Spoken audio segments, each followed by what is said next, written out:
Hello everyone, good morning to all. I am Pooja और आज हम डिस्कस करेंगे 5 जुलाई के करंट अफेयर्स। लेकिन आज हम कुछ नया करेंगे। आज मैं आपको वो सारे important incident, important historical event बताती हूँ जो कि 5 जुलाई को हुए थे। तो 5 जुलाई को क्या क्या हुआ वो हम देखते हैं। तो सबसे पहली बात है रामविलास पासवान, जो कि एक इंडियन पॉलिटिशियन रहे हैं जिनकी डेथ हो चुकी है। इनका जन्म 5 जुलाई को हुआ था बिहार में और इन्होंने अपने पॉलिटिकल करियर की शुरुआत संयुक्त सोशलिस्ट पार्टी के मेंबर की तरह की थी। अगले पर्सन है लालजी सिंह। इनका जन्म भी 5 जुलाई को हुआ था उत्तर प्रदेश के जौनपुर डिस्ट्रिक्ट में और इन्हें father of Indian DNA fingerprinting कहा जाता है, लालजी सिंह। नेक्स्ट पर्सन है शिव शंकर मेनन। शिव शंकर मेनन का जन्म भी 5 जुलाई 1949 में पेरिस में हुआ था, जो कि एक इंडियन डिप्लोमेट है और इन्होंने जब हमारे फॉर्मर प्राइम मिनिस्टर थे मनमोहन सिंह जी, उनके समय as a national security adviser serve किया है शिव शंकर मेनन। नेक्स्ट पर्सन है वीरेंद्र नाथ सरकार। इनका जन्म भी 5 जुलाई 1901 को भागलपुर बिहार में हुआ था। ये एक इंडियन फिल्म प्रोड्यूसर हैं और इन्होंने न्यू थिएटर कलकत्ता की स्थापना की थी। 1970 में इन्हें दादा साहब फाल्के अवार्ड एंड 1972 में पद्म भूषण मिला था। तो ये जो चारों पर्सनालिटी हैं, इनका बर्थ हुआ था 5 जुलाई को। इसके अलावा कुछ और इंसिडेंट हुए थे 5 जुलाई को, क्या वो हम देखेंगे। 1951 को ही डॉक्टर विलियम शॉकले ने जंक्शन ट्रांजिस्टर को इन्वेंट किया था। तो आपको यहां से नॉलेज मिला होगा कि शॉकले ने ट्रांजिस्टर को इन्वेंट किया था। 1954 में आज ही के दिन फर्स्ट टेलीविजन न्यूज ब्रॉडकास्ट की गई थी बाय बीबीसी। 1994 में वॉशिंगटन में जेफ बेजोस ने शुरुआत की थी अमेजॉन की, आज ही के दिन। 1996 में डॉली पहली शिप है जिसको क्लोन टेक्नोलॉजी के जरिए बनाया गया, तो वो भी आज ही के दिन बनाया गया था। 2004 में पहली बार इंडोनेशिया में प्रेसिडेंशियल इलेक्शन कंडक्ट हुए थे और 2019 में आज ही के दिन इराकी सिटी बेबीलोन को UNESCO world heritage site declare किया था। तो आज के दिन की सारी घटनाएं हमने सीख ली हैं। अब बात करेंगे आज के दिन के कुछ इंपॉर्टेंट करेंट अफेयर्स की। ओके, सो स्टार्ट करेंगे आज का सेशन हम।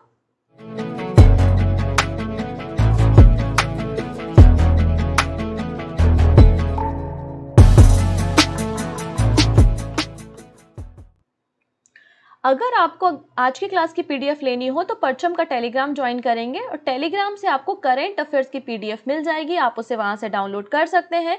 इसके अलावा जैसे कि मैंने कहा था, बहुत जल्दी सेकेंड पार्ट जो है सवाल का, जिसमें आपको अप्रैल से लेकर जून के 300 एमसीक्यू मिलेंगे विथ एक्सप्लेनेशन, वो बहुत जल्दी within a week launch कर दिया जाएगा। और जैसे कि मैंने कल आपको बताया था सीए रफ्तार के बारे में, तो सीए रफ्तार हमारी एक बुकलेट आने वाली है, विद इन अ वीक उसको भी लॉन्च कर दिया जाएगा। उसमें आपको जनवरी से लेकर जून तक के जो इंपॉर्टेंट इवेंट्स है मंथ वाइज और कैटेगरी वाइज, वो आपको हेडलाइन के फॉर्म में मिलेंगे, जिससे आपको पूरे करंट अफेयर्स को 6 मंथ के न्यूज को रिवाइज करने में आसानी होगी। तो ये दोनों बातें आपको बतानी थी, इंपॉर्टेंट अनाउंसमेंट थी। और विद इन अ वीक दोनों की दोनों बुकलेट को लॉन्च कर दिया जाएगा हमारे परचम के एप्लीकेशन पे। परचम के एप्लीकेशन को डाउनलोड नहीं किया है तो प्ले स्टोर से जाके आप इसे डाउनलोड कर सकते हैं।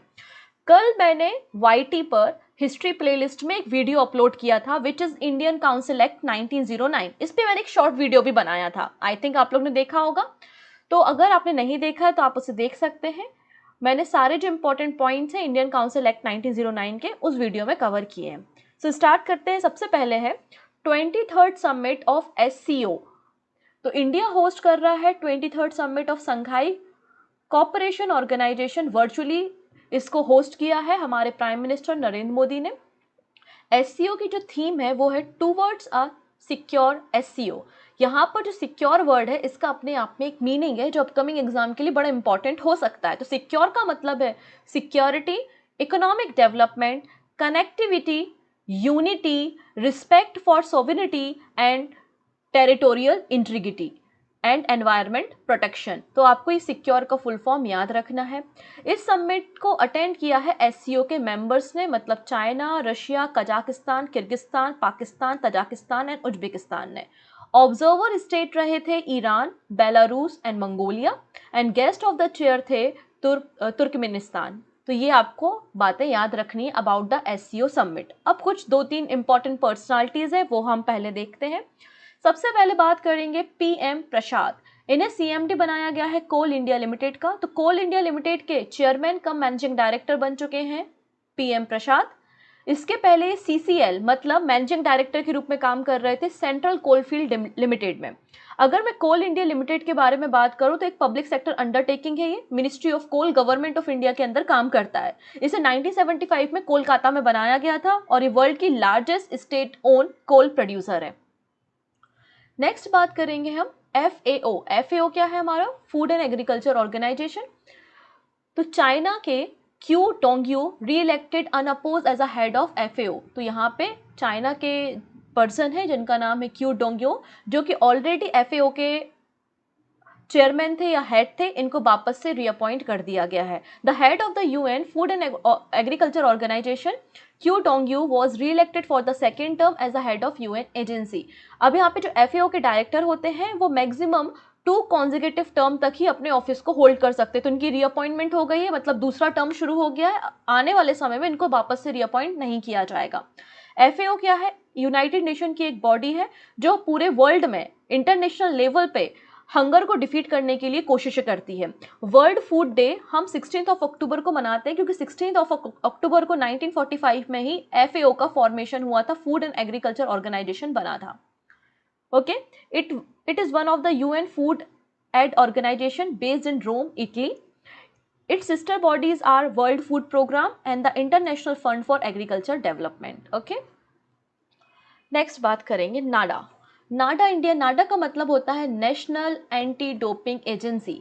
नाम से समझ में आ रहा है जो हमारे प्लेयर्स होते हैं किसी भी स्पोर्ट्स से रिलेटेड हो, अगर वो कोई ऐसे सब्सटेंस को यूज़ कर रहे हैं तो उनको बैन करने का काम, इन सारे सब्सटेंस को रोकने का काम ये डोपिंग एजेंसी करती है। तो नेशनल एंटी डोपिंग एजेंसी ने एमओयू साइन किया है न्यू दिल्ली में विद साराडो। साराडो मतलब South Asia regional anti doping organisation के साथ नाडा ने एमओयू साइन किया है जिसने रीजनल लेवल पे एंटी डोपिंग जो स्पोर्ट्स में हो रहा है उसको हम मतलब और अच्छे से काम कर सके, to increase the regional cooperation in the anti doping in sports. यहाँ पे एमओयू जो साइन किया गया है वो Ritu Sen basically director general and CEO है नाडा इंडिया की, उनके साथ, और मोहम्मद माहिद शरीफ जो कि डीजी हैं सराडो के, इन दोनों के बीच में यहाँ पर एमओयू साइन हुआ है। यहाँ पे जो सराडो है इसके कई और मेंबर्स आपको देखने को मिलेंगे, बांग्लादेश, भूटान, मालदीव, नेपाल एंड श्रीलंका। नेक्स्ट है कल से आपका सावन का महीना शुरू हो चुका है ना। 3 तारीख को क्या था, 3 जुलाई को आपकी गुरु पूर्णिमा थी और उसके बाद फिर कल से सावन का महीना शुरू हुआ है। तो सावन के महीने में आपको हर कहीं अलग अलग जगहों पे अलग अलग मेले फेस्टिवल्स देखने को मिलेंगे। आप भी कहीं रहते होंगे आसपास, आपके घर के पास कहीं शंकर जी का टेम्पल होगा तो आपको डेफिनेटली कोई मेला या कोई कार्यक्रम जरूर देखने को मिलेगा इस पूरे मंथ में। तो यहाँ पर वर्ल्ड फेमस श्रावणी मेला इनॉग्रेट किया गया है देवघर झारखंड में। इस मेले को इनॉग्रेट किसने किया है? तो झारखंड के एग्रीकल्चर मिनिस्टर बादल पत्र लेख के द्वारा इस फेस्टिवल की शुरुआत की गई है। तो श्रावणी मेला को इनॉग्रेट कर दिया गया है झारखंड के देवघर में। कहाँ पर? बाबा बद्रीनाथ टेम्पल में। तो बाबा बद्रीनाथ ऑब्वियस सी बात है भगवान शंकर जी का टेम्पल है जो कि 12 ज्योतिर्लिंग में हमारी कंट्री में इनको काउंट भी किया जाता है। ये श्रावणी मेला है वो 3 जुलाई से शुरू हुआ है और 7 सितंबर तक ये मेला चलने वाला है। और इसी के बीच में आप लोगों ने देखा होगा कि केवड़ जो यात्रा है उसकी शुरुआत भी हो रही है। नेक्स्ट है Meta to launch Twitter like app thread. Basically यहाँ पर मेटा जो है, मेटा पेरेंट कंपनी है फेसबुक की, सोशल मीडिया प्लेटफॉर्म फेसबुक की पेरेंट कंपनी कौन है? मेटा प्लेटफॉर्म है। ये प्लानिंग कर रही है लॉन्च करने के लिए माइक्रो ब्लॉगिंग ऐप जिसका नाम है थ्रेड। ये Instagram text based conversation app होगी। आप लोगों ने देखा होगा कि ट्विटर में कई सारे रिस्ट्रिक्शन हैं ब्लू टिक को लेके और कई सारी नई पॉलिसीज सामने आ रही हैं। तो उसके बाद ही मेटा ने ये फैसला लिया है कि वो एक ट्विटर जैसा ऐप लॉन्च करेगी बहुत जल्दी जिसका नाम होगा थ्रेड, जहां पर आप सेम यूजर आईडी से फोटो शेयर कर सकते हैं, अपने फ्रेंड्स के साथ चैट कर सकते हैं एटसेट्रा। नेक्स्ट है, अब हम बात करने जा रहे हैं एक रिपोर्ट के बारे में, unsafe wash behind 3,95,000 death of the children under the 5 in 2019। तो यहाँ पर एक रिपोर्ट पब्लिश की है WHO ने, और WHO कहता है कि अभी भी बहुत सारी ऐसी कंट्री हैं जहाँ पर प्रॉपर ड्रिंकिंग वाटर नहीं है, सैनिटेशन फैसिलिटी नहीं है, प्रॉपर हाइजीन नहीं है, और इन सारी चीज़ों के कारण 3,95,000 चिल्ड्रंस की डेथ हुई है जिनकी एज 5 साल से कम थी इन 2019। इस रिपोर्ट को पब्लिश किया है WHO ने। रिपोर्ट का टाइटल था burden of diseases attributable to unsafe drinking water, sanitation and hygiene 2019 update. तो यहाँ पे जो वॉश वर्ड यूज हुआ इसका मतलब यही है, unsafe water, sanitation and hygiene. ठीक है, half of the world population still does not have adequate access of wash, और मैक्सिमम जो बच्चे हैं उनकी डेथ डायरिया की वजह से हुए है। नेक्स्ट है 1 जुलाई। 1 जुलाई को क्या था? 1 जुलाई को ऑब्वियस ही बात है डॉक्टर्स डे भी था, CA चार्टर अकाउंटेंट डे भी था। 1 जुलाई को GST भी भारत में आया था, इंट्रोड्यूस किया गया था। 1 जुलाई को 1955 में SBI का formation, state bank of India का फॉर्मेशन भी हुआ था, और इस साल स्टेट बैंक ऑफ इंडिया का आप देखेंगे एनिवर्सरी सेलिब्रेट किया गया। इसके ऊपर हम थोड़ी सी चर्चा करते हैं। 68 नंबर की SBI की यहाँ पर एनिवर्सरी थी। State bank of India launches transaction banking hub. यहाँ पे स्टेट बैंक ऑफ इंडिया के द्वारा 34 ट्रांजैक्शन बैंकिंग हब को सेटअप किया गया 21 district centre across the country, जिससे जो कस्टमर हैं उनको ईजिली वे में ट्रांजैक्शन वो कर सकें एफिशिएंट तरीके से और quickly, to provide quick and efficient transaction banking solution to the customer. यहाँ पे जो SBI के चेयरमैन है दिनेश खारा जी, इन्होंने इन हब को इनॉग्रेट किया है on the occasion of 68 foundation day of the bank. The bank goal is to meet all customer needs and provide comprehensive solution for their transaction, payment and collection requirement under one roof. मतलब एक ही छत के नीचे उनको काफ़ी सारी facility provide करना, efficient तरीके से, आसान तरीके से वो ट्रांजेक्शन कर सके, इसके लिए इस ट्रांजेक्शन बैंकिंग हब को तैयार किया गया है। अब बात करने वाले हैं हम मिशन वात्सल्य के बारे में, इसको थोड़ा सा आराम से समझते हैं। ठीक है, मिशन वात्सल्य scheme for rape victim minor girls. यहाँ पे आपको जो फोटो में दिखाई दे रही है कौन है? स्मृति ईरानी है, जो कि women and child development ministry को संभालने का काम करती हैं। तो ये जो मिशन वात्सल्य है ना, इसका बेसिकली काम अगर आप समझोगे, इस स्लाइड को मैं 2 मिनट बाद एक्सप्लेन करती हूँ। अगर मिशन वात्सल्य का सिर्फ काम समझोगे तो एक अम्ब्रेला स्कीम है। अम्ब्रेला, उस अम्ब्रेला के नीचे, अम्ब्रेला जो होता है उसके नीचे तो बहुत सारे स्कीम्स रन हो सकते हैं। तो एक अम्ब्रेला स्कीम है मिशन वात्सल्य, जिसके अंदर बहुत सारी स्कीम रन होती है, और सारी की सारी स्कीम जो है वो वीमेन एंड चाइल्ड प्रोटेक्शन के लिए across the country services provide करने के लिए काम करती हैं। जैसे कि ब्रेस्ट फीडिंग स्कीम ये लोग लॉन्च करते हैं, न्यूट्रिशन प्रोवाइड करने के लिए स्कीम लॉन्च करते हैं, इंस्टीट्यूशनल बर्थ को प्रमोट करते हैं। तो बहुत सारी स्कीम जो है वो मिशन वात्सल्य के अंदर रन होती है। इस स्कीम को 2021 में लॉन्च किया था ministry of health and family welfare ने, और इंप्लीमेंट किया गया था 1 अप्रैल 2022 को। इसका ऑब्जेक्टिव आपको क्लियर हो गया है कि to ensure a healthy and happy childhood for the children of the country. यहाँ पर आपने देखा होगा कि मिशन वात्सल्य के अंदर नेशनल ह्यूमन मिल्क बैंक को भी शुरू किया गया था दिल्ली में। व्यूमेंस को इनकरेज किया गया था ब्रेस्ट फीडिंग के लिए, क्योंकि जो माँ का दूध होता है वो बच्चे के लिए काफ़ी बेनिफिशियल होता है। इसलिए ब्रेस्ट फीडिंग काउंसिल सेंटर को भी across the state and country develop किया गया था।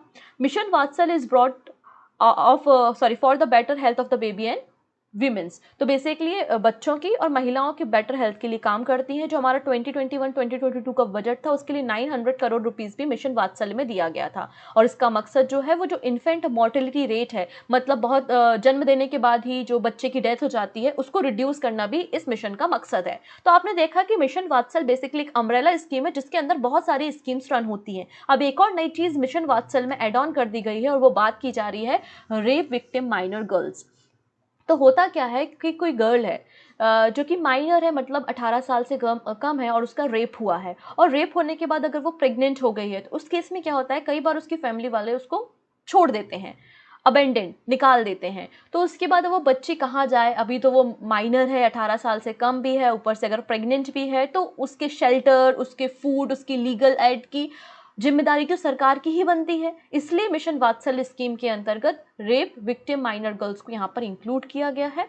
ऐसी माइनर गर्ल्स जो कि रेप विक्टिम का शिकार हुई हैं, उसके बाद वो प्रेग्नेंट हो गई हैं और उसके बाद उनके घर वालों ने उन्हें निकाल दिया है। Under this arrangement have been made to provide shelter, food and the legal aid to those minor. और यहाँ पे जो फंडिंग की जाएगी वो निर्भया योजना के अंदर ही इस स्कीम को लॉन्च किया जा रहा है। इसमें बोला गया है मिशन वात्सल के अंदर हम ग्रास रूट लेवल मतलब जमीनी स्तर से काम करेंगे और हम स्टेट गवर्नमेंट और चाइल्ड केयर इंस्टीट्यूट के साथ टाई अप करते हुए इस पूरे स्कीम को एग्जीक्यूट करने का काम करेंगे। यहाँ पे बोला गया है कि जो माइनर गर्ल हैं मतलब जिनकी एज 18 साल से कम है उनको चाइल्ड केयर इंस्टीट्यूट में रखा जाएगा और उनके लिए मेडिकल केयर और सारी फैसिलिटी वहां पर प्रोवाइड की जाएंगी। और जो कि 23 ईयर्स तक की गर्ल हैं उनको यंग वीमेन सेंटर में रखा जाएगा। अब लीगल एड मतलब जो आपको कोर्ट केस लड़ना है तो कोर्ट केस करने के लिए लीगल एड प्रोवाइड करने की जिम्मेदारी भी यहाँ पे प्रोवाइड की जाएगी और सेफ ट्रांसपोर्टेशन भी प्रोवाइड किया जाएगा कोर्ट हियरिंग के लिए। ओके, और यहाँ पे बोला गया है कि 415 पॉस्को फास्ट ट्रैक कोर्ट भी सेटअप किए जाएंगे जिससे पॉस्को के जो मामले हैं उनको बहुत जल्दी तरीके से फास्ट ट्रैक तरीके से सॉल्व किया जा सके। क्लियर? नेक्स्ट, अब हम बात करेंगे PM inaugurate Sai Hira global convention centre and the Puttaparthi Andhra Pradesh. तो पुत्तपर्ती साईं बाबा का नाम आप लोग ने डेफिनेटली सुना होगा।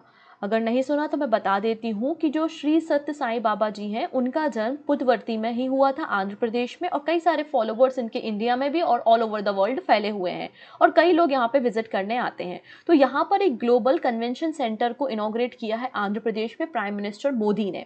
अब देखिएगा जैसे अकबर का समय याद है थोड़ा बहुत, अगर आप लोगों ने हिस्ट्री पढ़ी होगी तो अकबर ने भी एक एक कन्वेंशन सेंटर ओपन किया था जिसमें सारे धर्मों के लोगों को जो स्कॉलर्स होते हैं स्पिरिचुअल लीडर्स होते हैं उनको इनवाइट करता था वो और लोगों के बीच में बातें होता था ना, कुछ ऐसा ही आप इसको समझ लीजिए।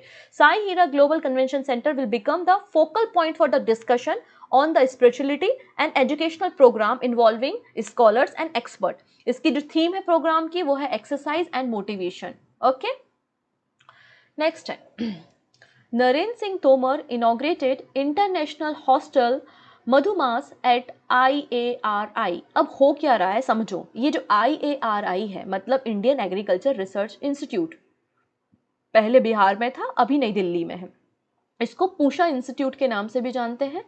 India's national institute for agriculture research education and extension. इसको इनिशियली पूषा बिहार में तैयार किया गया था as a name of imperial institute of agriculture research in 1911, but 1936 में इस इंस्टीट्यूट को शिफ्ट कर दिया गया था कहाँ पर, दिल्ली में। प्रेजेंट जो इंस्टीट्यूट है दिल्ली में, इसको फंड कौन करता है, Indian council of agriculture research इसको फंडिंग करती है। इसलिए आप नाम देख रहे होंगे कि यहाँ पे लिखा होगा ICAR, इसको फंड कर रहा है और नाम है IARI मतलब इंडियन एग्रीकल्चर रिसर्च इंस्टीट्यूट। अभी जो रिसेंटली NIRF मतलब national institutional ranking framework report publish की गई थी मिनिस्ट्री ऑफ एजुकेशन के द्वारा, उस रिपोर्ट में एग्रीकल्चर स्टडी के लिए फर्स्ट पोजीशन सिक्योर करने वाला इंस्टीट्यूट भी IARI था। तो कई सारे इंटरनेशनल लेवल पे कई सारे फॉरेन इंटरनेशनल स्टूडेंट्स जो हैं वो यहाँ पर आते हैं और स्टडी करते हैं। तो जब वो यहाँ विदेशों से बच्चे आ रहे हैं और स्टडी कर रहे हैं तो उनको उस लेवल की फैसिलिटी, उस लेवल का हॉस्टल फैसिलिटी प्रोवाइड होनी चाहिए। इसलिए यहाँ पे एक इंटरनेशनल हॉस्टल इनॉग्रेट किया है IARI में जिसका नाम है Madhumas. Union minister of agriculture and farmer welfare Narendra Singh Tomar inaugurated an international hostel name Madhumas at IARI, जिससे हाई क्वालिटी और हाई स्टैंडर्ड फैसिलिटी जो है वो इंटरनेशनल स्टूडेंट्स को प्रोवाइड कर सके। नेक्स्ट है INS शिवाजी। तो यहाँ पे एक ही क्वेश्चन है बस, INS शिवाजी कहाँ है, ठीक है, बस यही क्वेश्चन हमारे लिए इंपॉर्टेंट है। आइए इसके बारे में बात करते हैं। The marine engineering specialisation course at INS Shivaji recently celebrated the graduation of 39 officer. यहाँ पे बेसिकली 39 ऑफिसर ने अभी रिसेंटली ग्रेजुएशन किया है INS शिवाजी पे। INS शिवाजी जो है वो एक इंडियन नेवल स्टेशन है और ये कहाँ पर है, लोनावला महाराष्ट्र में है ये। यहाँ पर नेवल कॉलेज ऑफ इंजीनियरिंग है जो कि इंडियन कोस्ट गार्ड और इंडियन नेवी के पर्सनल्स को, ऑफिसर को ट्रेनिंग प्रोवाइड करता है। यहाँ पर ट्रेनिंग दी जाती है ऑफिसर्स को और सेलर्स को। अगर वॉर शिप जो है वो डैमेज हो जाती है, सी में, समुद्र में कोई शिप डैमेज हो गई तो उसको आपको रिपेयर कैसे करना है, वो सारी ज्ञान की बातें भी यहाँ पर की जाती हैं। Indian navy nuclear, biological and chemical defence school and the centre for marine engineering technology are also based here. ये है INS शिवाजी। तो आपको समझ में आ रहा होगा कि INS शिवाजी बेसिकली कॉलेज की तरह आप इसको ले सकते हैं, जहाँ पे Indian navy, Indian coastal guard को ट्रेनिंग प्रोवाइड की जाती है, और ये लोनावला महाराष्ट्र में सिचुएटेड है। लास्ट न्यूज़ है पर बड़ी इंपॉर्टेंट न्यूज़ है, मेंस लेवल पे भी एक अच्छी आंसर राइटिंग यहाँ पर हो सकती है। अब यहाँ पे देखिएगा, झारखंड बंद का डिमांड यहाँ पे हुआ था 4 जुलाई को, और ये बात आ रही है हिंदुस्तान टाइम्स की कटिंग, आप यहाँ पर देख सकते हैं। ठीक है, ओल चिक्की स्क्रिप्ट क्या है उसके ऊपर आज हमें चर्चा करनी है।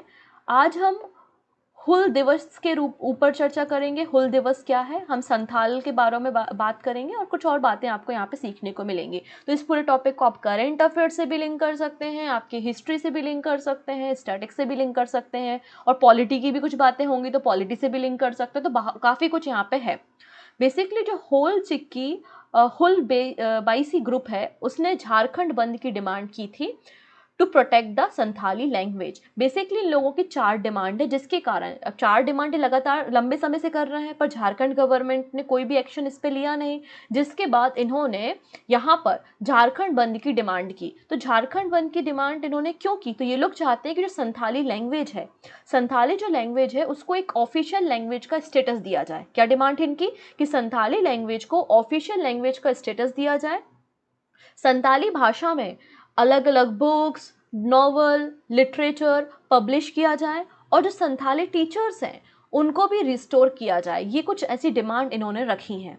ठीक है, इसलिए इन्होंने 4 पॉइंट एजेंडा यहाँ पे डिसाइड किए हैं, और जिसके बाद संथाल कम्युनिटी ने झारखंड बंद की डिमांड यहाँ पे की है। The group has been demanding official language status of the Santhali language, a separate Santhali academy, the printing and reading of Santhali language book from Ola chikki script and the restoration of the Santhali teacher. ये उनकी कुछ demand है। तो अब यहाँ पे एक word use हो गया है ओला चिक्की स्क्रिप्ट, ये क्या होती है इस पे हमें चर्चा करनी है। तो अभी 30 जून को भी एक इंसिडेंट हुआ था। 30 जून को था हुल दिवस। 30 जून को क्या था, 30 जून को क्या था, हुल दिवस भी था। हुल क्या है, क्या हुआ, कहानी अभी हम समझ लेते हैं। तो हुल दिवस में प्राइम मिनिस्टर मोदी ने जो भी ट्राइबल लोग थे, जिन लोगों ने इस मूवमेंट में पार्टिसिपेट किया था अगेंस्ट द ब्रिटिशर्स 1855 में, तो उनको सैल्यूट किया, और अपनी जो बात रखी थी उन्होंने Ol Chiki script of the Santhali language में इनको ट्रिब्यूट किया था, इनको सम्मान दिया था, सैल्यूट किया था। तो वहां से और ज़्यादा हाईलाइट हुई ओल चिक्की लैंग्वेज या स्क्रिप्ट। इस तरीके से ओल चिक्की स्क्रिप्ट दिखाई देती है, हिंदी शब्द दिख रहे हैं, और ओल चिक्की स्क्रिप्ट को कुछ इस तरीके से लिखा जाता है।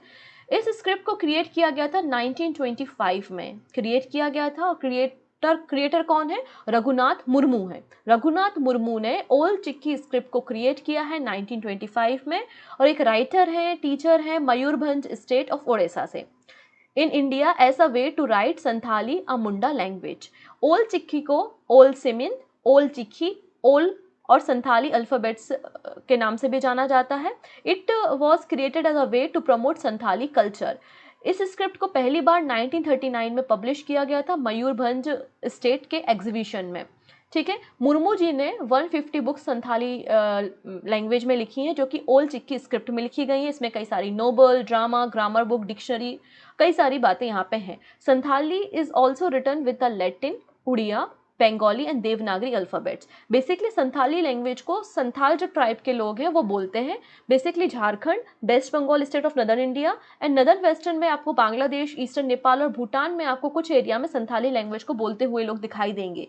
अब हुल दिवस क्या है, तो बेसिकली इसकी शुरुआत, हुल जो मूवमेंट था वो संथाल ट्राइब के लोगों ने किया था, और इसको लीड कौन कर रहा था, सूधू और कान्हू इसको लीड कर रहे थे। ब्रिटिश गवर्नमेंट के खिलाफ ये रिवॉल्ट हुआ था 1855 में। तो 30 जून को हुल दिवस भी मनाया जाता है। अगर मैं बात करूं 92 नंबर के कॉन्स्टिट्यूशनल अमेंडमेंट एक्ट की, जिसको 2003 में लाया गया था, इसमें संथाली को शेड्यूल 8 में शामिल किया गया है, जो कि ऑफिशियल लैंग्वेज ऑफ इंडिया है, along with Bodo, Dogri and Maithili language. कुछ अब शॉर्ट न्यूज़ हम देख लेते हैं, यहाँ पे इंपॉर्टेंट है शॉर्ट न्यूज़। सबसे पहले है दीनदयाल अंत्योदय योजना, नेशनल रूरल लिवलीहुड मिशन। इसने एक मोबाइल एप्लीकेशन लॉन्च किया है जिसका नाम है ई सरस। तो ई सरस मोबाइल एप्लीकेशन किसने लॉन्च किया है, तो दीनदयाल अंत्योदय योजना नेशनल रूरल लिवलीहुड मिशन में तैयार किया गया। इसका मकसद क्या है, ई सरस मतलब इलेक्ट्रॉनिक तरीके से ई कॉमर्स को बढ़ावा देना है। जो सेल्फ हेल्प ग्रुप होते हैं, जो आर्टिस्ट होते हैं, लोकल लेवल पे अपने प्रोडक्ट को बनाते हैं, तो उनको पहचान दिलाना है, ई कॉमर्स को इनिशिएट करना है इसका मकसद। नेक्स्ट बात करेंगे CFO of state bank of India. तो स्टेट बैंक ऑफ इंडिया के बोर्ड के द्वारा कामेश्वर कोदावंती को CFO मतलब चीफ फाइनेंशियल ऑफिसर अपॉइंट किया गया है। नेक्स्ट बात करेंगे Devdutt Chand managing director and the CEO बन चुके हैं BOB मतलब बैंक ऑफ बड़ौदा के। फिर India UK electric propulsion technology workshop held in new Delhi. Next है इंडिया का पहला मेड इन इंडिया मतलब indigenous 700 megawatt nuclear reactor start commercial operation at the Kakrapar atomic power project in Gujarat. तो देखिएगा, पावर प्लांट अलग होते हैं और न्यूक्लियर रिएक्टर अलग होता है। एक प्लांट में कई सारे रिएक्टर्स हो सकते हैं, एक प्लांट में कई सारे रिएक्टर हो सकते हैं। ओके, तो इंडिया का पहला made in India nuclear reactor जिसकी कैपेसिटी 700 मेगावाट की है, इसने कमर्शियली ऑपरेशन करना शुरू किया है। कहाँ? Kakrapar atomic power project Gujarat में। अगली बात करेंगे, जैसे हमने कुछ समय पहले बताया था कि HDFC और HDFC बैंक का मर्जर हुआ याद आया? वैसे ही IDFC फर्स्ट बैंक और IDFC लिमिटेड, इन दोनों का भी मर्जर हो रहा है। इन लोगों ने भी मर्जर का अनाउंसमेंट किया है। नेक्स्ट बात करते हैं हम यहाँ पे अपनी एक क्रिकेटर के बारे में। ये क्रिकेटर बड़ी इंपॉर्टेंट है, किसी पेपर में आपको मिल सकती है। Shreyanka Patil become the first Indian cricketer to be the part of Caribbean premier league. तो कैरेबियन प्रीमियर लीग की पार्ट बनने वाली भारत की पहली क्रिकेटर श्रियंका पाटिल बनने जा रही हैं। नेक्स्ट बात करेंगे दीपक पारेख। तो दीपक पारेख ने इस्तीफा दे दिया है एज अ HDFC चेयरमैन। इन्होंने 46 ईयर्स तक 46 सालों तक HDFC बैंक के चेयरमैन की तरह काम किया है, लेकिन अब बूढ़े हो गए होंगे बेचारे, अब इन्होंने इस्तीफा दे दिया है, दीपक पारेख। ओके, तो अब बात करेंगे क्वेश्चंस के बारे में। बहुत सारे क्वेश्चन हैं आज, आराम से करते हैं। चलो, पहला क्वेश्चन है which city is the host of international conference on green hydrogen. International conference on green hydrogen का कौन सी सिटी से होस्ट करेगी? तो नई दिल्ली से होस्ट करने वाली है, और ये कॉन्फ्रेंस होने वाली है 5 से लेकर 7 जुलाई के बीच में नई दिल्ली में। नेक्स्ट है क्रिटिकल मिनरल फॉर इंडिया की लिस्ट पहली बार किस यूनियन मिनिस्ट्री ने पब्लिश की है? तो मिनिस्ट्री ऑफ माइंस ने इसको पब्लिश की है, जहां पे 30 क्रिटिकल मिनरल्स की लिस्ट को बताया गया है। रिपोर्ट फिश डिसीजेज ऐप को किस मिनिस्ट्री ने लॉन्च किया है? तो ministry of fishery, animal husbandry and dairying के द्वारा इसे लॉन्च किया गया है। ऑप्शन ए करेक्ट हो जाएगा। विच स्टेट और UT hosted the Vitasta programme to spread its art culture and literature. तो वितास्ता प्रोग्राम शुरू किया था JNK ने, जम्मू एंड कश्मीर ने। New deputy chief minister of Maharashtra कौन बन गए हैं? तो महाराष्ट्र के नए उप मुख्यमंत्री बन चुके हैं अजित पवार। नेक्स्ट है which country has become the first country in the world to ban thin plastic bags. तो कल मैंने आपको न्यूजीलैंड के बारे में बताया था, तो न्यूजीलैंड यहाँ पे सही आंसर हो जाएगा। नेक्स्ट है Where has the commercial operation of India first indigenously developed nuclear power reactor been started? तो आंसर हो जाएगा गुजरात। अभी हमने बात किया है 700 मेगावाट इसकी कैपेसिटी है। ओके, ऑस्ट्रियन ग्रैंड प्रिक्स का टाइटल रिसेंटली किसने जीता है? तो मैक्स वर्स्टैपन ने जीता है। ऑप्शन सी यहाँ पे करेक्ट है। स्टार्टअप 20 शिखर समिट, 2 दिन का शिखर समिट कहाँ पे आयोजित किया गया? तो गुरुग्राम हरियाणा में। ऑप्शन डी यहाँ पे करेक्ट है। नेक्स्ट है prime minister Narendra Modi has inaugurated the national sickle cell anaemia eradication mission. यहाँ पे नरेंद्र मोदी जी के द्वारा कहा गया है कि सिकल सेल एलिमिनेट कर देंगे, एनीमिया को एलिमिनेट कर देंगे 2047 तक भारत से। कहाँ पर? मध्य प्रदेश के शहडोल डिस्ट्रिक्ट में। Which state has become India's top electronics exporter of 2023? तो कौन सा बन गया यहाँ पे? Tamil Nadu. Option B. Who has stepped down as a HDFC chairman after 46 years recently? तो अभी हमने बात की है दीपक पारेख के बारे में। ऑप्शन डी करेक्ट हो जाएगा। पेन प्रिंटर प्राइज 2023 किसे दिया गया है? तो ये अवार्ड दिया गया है माइकल रोसेन को। This is the question of the day. Who has been reappointed as a solicitor general of India? तो सॉलिसिटर जनरल ऑफ इंडिया किसे बनाया गया है वापस से? 4 ऑप्शन आपको स्क्रीन पे दिखाई दे रहे हैं। जो सही आंसर होगा वो आप हमें कमेंट पे दीजिएगा। बाकी सारी बातें हम कल के सेशन में करेंगे। एक फ्लोरा फाउना की नई रिपोर्ट आई है, वो भी डिस्कस करनी है, तो वो सारी बातें हम कल करते हैं। तब तक अपना ध्यान रखिएगा। Take care and bye bye.